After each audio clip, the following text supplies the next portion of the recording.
नमस्कार दोस्तों, राधे राधे, जय श्री कृष्णा। आप सभी का एक बार फिर से स्वागत करती हूँ अपने YouTube चैनल पर। दोस्तों, आज सुनते हैं सटतिला एकादशी की व्रत कथा। एक समय की बात है, दाल भय ऋषि ने पुशल ऋषि से पूछा कि महाराज, पृथ्वी लोक पे मनुष्य ब्रह्म हत्या आदि महान पाप करते हैं, पराये धन की चोरी और दूसरों की उन्नति देखकर ईर्ष्या करते हैं और अनेक प्रकार की चीजों में फंसे रहते हैं, फिर भी उनको नरक प्राप्त नहीं होता। इसका क्या कारण है? वे कौन सा दान पुण्य करते हैं जिससे उनके यह पाप नष्ट हो जाते हैं? यह सब कृपा पूर्वक मुझसे कहिए। पुलत्स्य मुनि ने कहा कि हे महाभाग्य, बहुत गंभीर प्रश्न पूछा है, इससे संसार के जीवों का भला होगा। आइए, मैं आपसे कहता हूँ कि माघ मास लगते ही मनुष्य को स्नान आदि करके शुद्ध रहना चाहिए, अपनी इंद्रियों को वश में रखना चाहिए, पुष्प नक्षत्र में गोबर कपास तेल मिलाकर उनके कंडे बनाने चाहिए, उन कंडों से 108 बार हवन करना चाहिए। उस दिन मूल नक्षत्र या एकादशी हो तो अच्छे पुण्य वाले काम करने चाहिए। स्नान आदि नित्य क्रिया से निर्मित होकर देवताओं के समक्ष पूजन करें, एकादशी का व्रत करें और रात्रि जागरण करें। उसके दूसरे दिन धूप दीप नैवेद्य आदि से भगवान का पूजन करके खिचड़ी का भोग लगाना चाहिए। उसके बाद पेठा, नारियल, सीताफल, सुपारी का अर्घ देकर स्तुति करनी चाहिए। यद्यपि वह बहुत बुद्धिमान थी, लेकिन उसने कभी देवताओं या ब्राह्मणों के निमित्त अन्न या धन का दान नहीं किया था।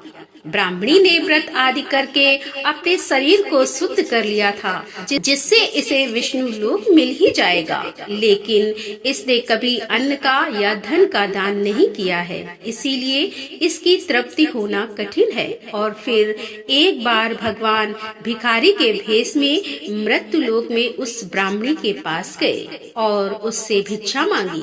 वह ब्राह्मणी बोली कि महाराज, आप यहाँ किस लिए आए हो? भगवान ने कहा, मुझे भिक्षा चाहिए। पर इस पर उसने एक मिट्टी का ढेला भगवान को भिक्षा पात्र में डाल दिया। उसे लेकर वह स्वर्ग में लौट आए। कुछ समय बाद ब्राह्मणी भी शरीर का त्याग करके स्वर्ग में आ गई। उस ब्राह्मणी को मिट्टी का दान करने से स्वर्ग में एक सुंदर महल मिला, परंतु उसने अपने घर में अन्न आदि सब सामग्रियों को शून्य पाया। अपने इतने सुंदर महल को खाली देखकर वह घबराकर भगवान के पास आकर कहने लगी कि हे भगवान, मैंने तो अनेक प्रकार के व्रत आदि और पूजा करके आपको प्रसन्न किया, पर मेरा घर खाली क्यों है? इसका क्या कारण है? इस पर भगवान ने कहा, पहले तुम अपने घर जाओ, देव स्त्रियां वहां तुम्हें देखने आएंगी। उससे पहले सटतिला एकादशी का पुण्य और विधि सुनो, तभी द्वार खोलना। ऐसा वचन सुनकर वह अपने घर गई।